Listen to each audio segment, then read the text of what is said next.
After the inauguration in 1993, the Clintons fired the White House Travel Office employees, allowing their wealthy Hollywood friends to take over the lucrative travel business. This led to investigations by the FBI, DOJ, GAO, Oversight Committee, and the Whitewater Independent Counsel. The Clintons claimed the firings were due to financial misdeeds, but the employees were cleared on all counts. Hillary Clinton allegedly played a central role in the firings, yet in her sworn testimony, she claimed she was not involved. The independent counsel found this to be factually inaccurate and that she made factually false statements. The Clintons were forced to remove their friends and reinstate the previous employees. Vince Foster, the longtime friend and companion of Hillary Clinton, was significantly involved in several Clinton scandals. Due to the strange circumstances surrounding his death in 1993, an investigation ensued. Before the police arrived, Clinton staffers illegally removed boxes of documents on Whitewater and presumably Travelgate and other sensitive issues. President Clinton put his wife in charge of the most expensive program in the country. There was a national outrage that the unelected, unqualified First Lady was going to design America's healthcare system. In a 1993 interview, Hillary Clinton admitted, "I am not an expert on healthcare. I'm not somebody who has studied it." Hillary Clinton kept the Presidential Task Force on National Healthcare Reform shrouded in such secrecy that a federal judge threatened to hold the administration in contempt. 2 years later, the healthcare plan was a 1,342-page nightmare, including gatekeepers, health alliances, purchasing cooperatives, new and higher taxes, and restrictions on choosing doctors. Physicians, hospitals, large and small businesses, insurance companies, Democrats, Republicans, and the general public rejected the program, and it failed disastrously. The General Accounting Office put a price tag of $32 million on Hillary Clinton's healthcare fiasco. For dishonesty, Hillary Clinton and others were fined $450,000. Court costs to taxpayers were $725,000. In 1996, with Hillary Care fresh in their minds, Americans voted both the Senate and the House into Republican hands for the first time in over 4 decades. In 1994, President Clinton's Attorney General Janet Reno initiated an investigation focusing on fraud accusations against the Clintons regarding their real estate venture, Whitewater Development Corporation, co-owned with their friends Jim and Susan McDougal. Hillary Clinton was the central figure, and the probe revealed pervasive conflicts of interest between the Rose Law Firm, where Hillary Clinton was partner, and its client, Madison Guarantee, owned by Clinton business partner Jim McDougal. Hillary Clinton claimed billing records subpoenaed and critical to the investigation were lost. It is presumed they were stolen from Vince Foster's office the night he died. 19 months later, following the Clintons' acquittal, many of the missing records reappeared in the Clintons' residence. As they were covered with Hillary Clinton's fingerprints, she fell under suspicion of obstruction of justice. Their business partner, Susan McDougal, refused to testify against the Clintons, assuring they were not charged. Susan McDougal went to prison for her silence, but was pardoned by President Clinton. 15 Clinton associates were convicted of 40 federal crimes related to Whitewater. The independent counsel's report highlighted the president's abundant and calculating lies under oath, obstruction of justice, and abuse of power. During this case, many other alleged abuses were uncovered. The 4.5-year expanded investigation cost taxpayers $145 million.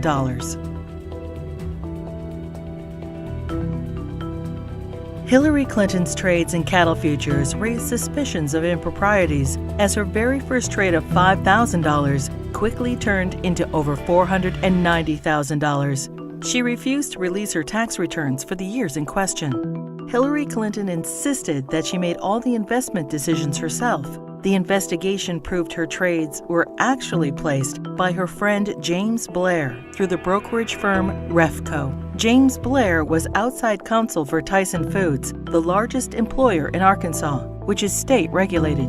The perception was Mrs. Clinton received preferential treatment and incredible financial returns as a way to garner favor with her husband, then governor of Arkansas. Refco was investigated and paid the largest fines in the history of the exchange.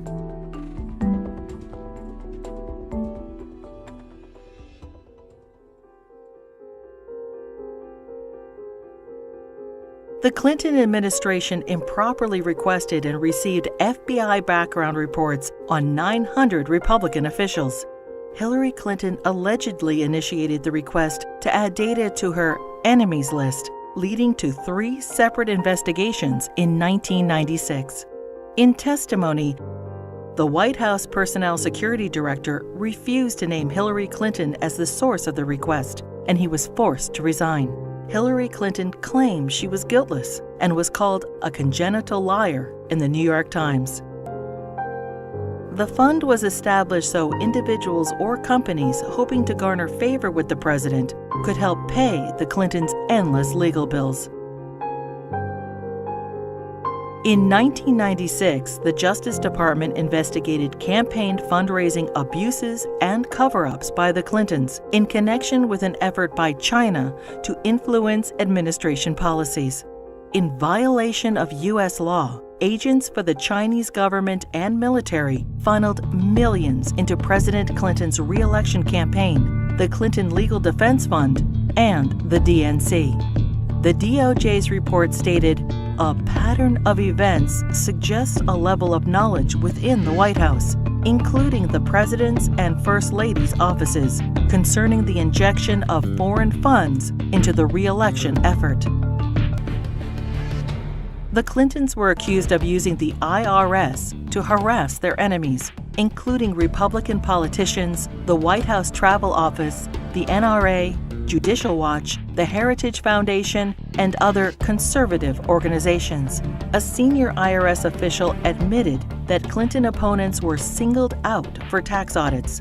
Also audited were Bill Clinton's female accusers, including Jennifer Flowers, Paula Jones, Juanita Broaddrick, and Elizabeth Ward Grayson.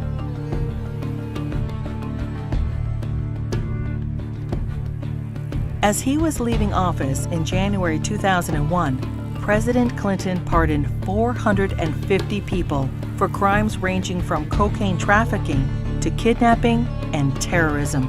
Several pardons personally benefited Hillary Clinton and were investigated for direct ties to her New York Senate bid. Mark Rich, a billionaire fugitive, owed the government over $160 million and was charged with tax evasion, wire fraud, racketeering, and trading with Iran. Rich's ex-wife, Denise Rich, a close friend of the Clintons, donated over $600,000 to the Clinton Presidential Library just prior to the pardon. Mrs. Rich also gave $14,000 to the Clinton Legal Defense Fund and $135,000 to Hillary Clinton's Senate campaign.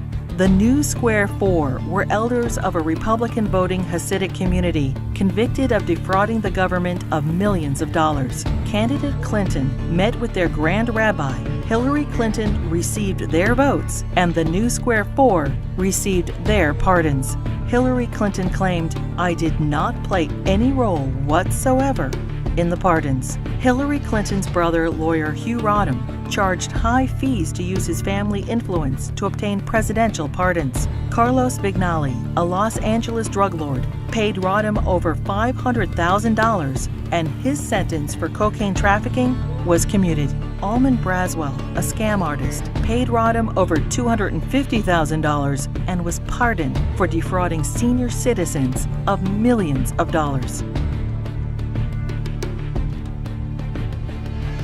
Fighting for Puerto Rican independence, the FALN exploded 138 bombs in New York City, Chicago, and Puerto Rico. During a 10-year reign of terror, 13 innocent people were killed and over 80 were maimed. New York City Councilman Jose Rivera met with Hillary Clinton proposing pardons for FALN members in return for Puerto Rican support in her Senate race. 2 days later, President Clinton pardoned 16 FALN terrorists. These pardons were condemned by Democrats and Republicans, the House and Senate, the FBI, the U.S. Attorney, the Federal Bureau of Prisons, and the Fraternal Order of Police. Another probe into Clinton wrongdoing ensued. When Congress requested additional information, President Clinton claimed executive privilege, preventing anyone involved with the pardons from testifying. Hillary Clinton claimed no involvement in or prior knowledge of the decision. Former Democratic President Jimmy Carter called these shameless pardons disgraceful. The largest political fundraiser in U.S. history became the largest election fraud in history. In the year 2000, the fundraiser for Hillary Clinton's New York Senate race was attended by 1,300 people, including the Hollywood elite and the Democratic leadership. In violation of federal election statutes, an individual, Peter Paul, financed the entire event. Peter Paul was also a convicted cocaine trafficker. In violation, Hillary Clinton was involved with the solicitation of funds and the coordination of the gala. In violation, Hillary Clinton requested in writing an additional $150,000 from Peter Paul in untraceable securities. The Clinton campaign's filings with the Federal Elections Committee stated the event only cost $500,000. The actual price tag was $1.5 million. Senator Clinton was fined over $50,000 for purposely underreporting the cost of the event. In another campaign finance fraud, Hillary Clinton ignored FBI warnings and accepted over $900,000 from scam artist and felon Norman Sue. Hillary Clinton's Senate tenure was undistinguished. In 7 years, she introduced only 3 minor bills which became law, including the naming of a post office. She helped secure millions in federal assistance for a New York developer. Ethics questions arose when the businessman donated over $120,000 to the Clinton Foundation. Senator Clinton did not support English as the official language of the United States government, and she enthusiastically voted for the Iraq War resolution. Hillary Clinton ignored Senate rules and reporting requirements for the hiring of staff and non-paid fellows, breaking the Senate Code of Official Conduct and hiding multiple conflicts of interest. She was investigated by the Senate Select Committee on Ethics.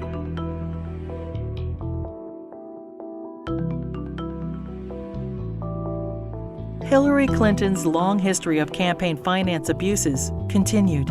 Jeffrey Thompson and other fundraising bundlers for her failed 2008 presidential campaign pled guilty to conspiracy and campaign finance law violations. In the primaries, Democrats nominated the little-known junior Senator Obama over the well-known, scandal-ridden Hillary Clinton.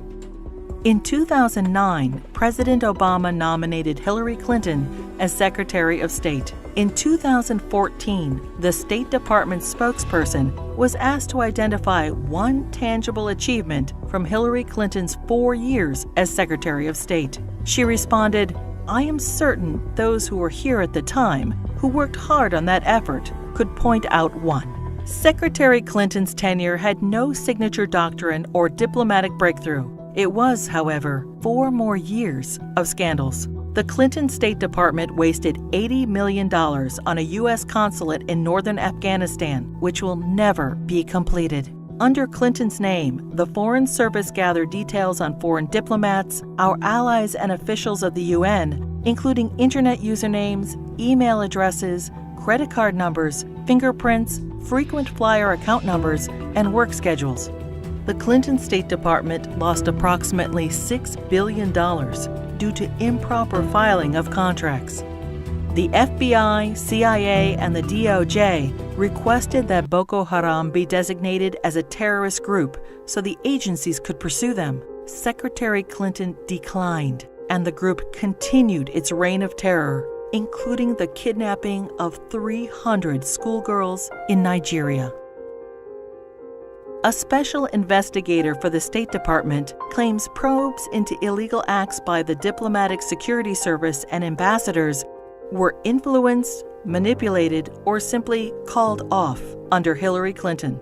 These include sexual assaults by State Department security officials in Beirut, endemic engagement of prostitutes by Hillary Clinton's security detail, drug use by State Department contractors in Baghdad, solicitation of child male prostitutes by U.S. Ambassador to Belgium. Secretary Clinton's spokesperson claimed Hillary Clinton had no knowledge of any of the scandals in her State Department. We learned of it from the media and don't know anything beyond what's been reported.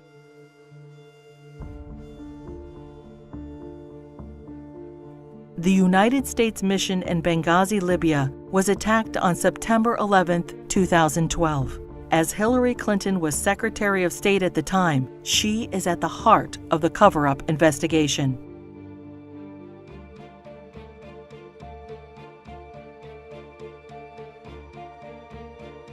When she finally testified to Congress 4 months after the attack, she famously stated, "The fact is we had 4 dead Americans. Was it because of a protest? Or was it because guys out for a walk one night who decided they'd go kill some Americans? What difference at this point does it make?"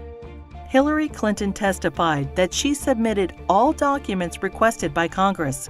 20 months later, and only through a Freedom of Information Act request, 41 new documents were released, including changes to Ambassador Susan Rice's talking points. More documents are still being withheld.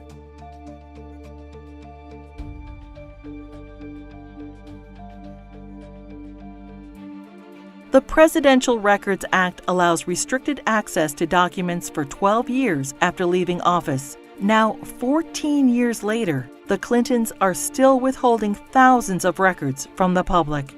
Over 300 Freedom of Information Act requests have been ignored, suggesting more damaging revelations about the Clintons.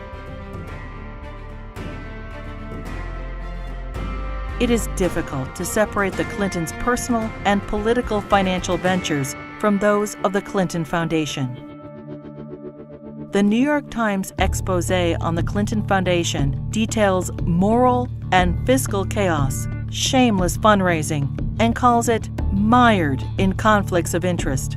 Run by old Clinton friends, it has been grossly mismanaged and, despite enormous donations, ran multi-million-dollar deficits. Already rife with conflicts of interest, the foundation's offices are now shared by the Hillary Clinton presidential campaign. Americans can give $2,300 to presidential candidates, but there are no limits on donations to foundations. Hillary Clinton cannot legally accept campaign donations from foreigners, but no restrictions apply to foundations. Secretary of State Clinton traveled to Moscow and pressed the Russian government to purchase planes from Boeing. 2 months later, contract in hand, Boeing donated $900,000 to the Clinton Foundation. The foundation's support from foreign interests hoping to influence U.S. policy is of grave concern. Foreign donations to the foundation increased by 70% when Hillary Clinton ran for president in 2008.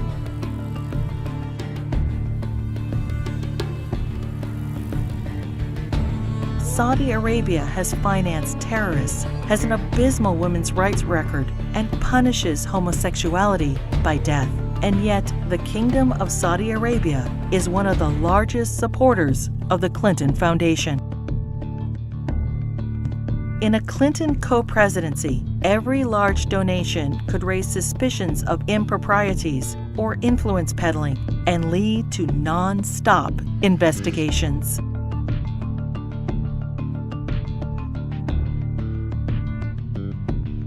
Many qualified and deserving politicians, Democrat and Republican, women and men, are waiting to lead this country.